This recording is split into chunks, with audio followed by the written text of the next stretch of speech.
हजुर बुवा, हजुरलाई खोकी लागेको लागै छ। बाबालाई भनेर अस्पताल जानु पर्यो।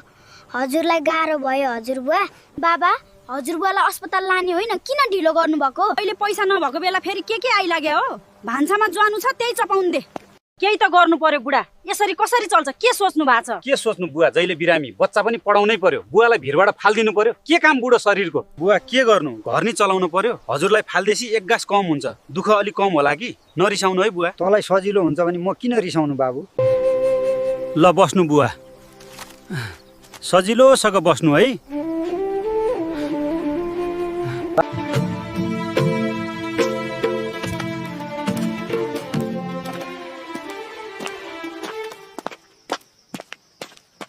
बाबा, दिदीले भनेको हजुरबालाई भिरबाट फल दिने हो रे। हो, डोको चाहिँ फिर्ता ल्याउनु होला। हजुर बुढो भएपछि मैले नि हजुरलाई भिरसम्म बोक्नु पर्यो नि। ओहो बुवा, मैले यो के अनर्थ गर्न लागेको छु, मलाई माफ गरिदिनु। ठुलो अनर्थ गर्न लागेको छु।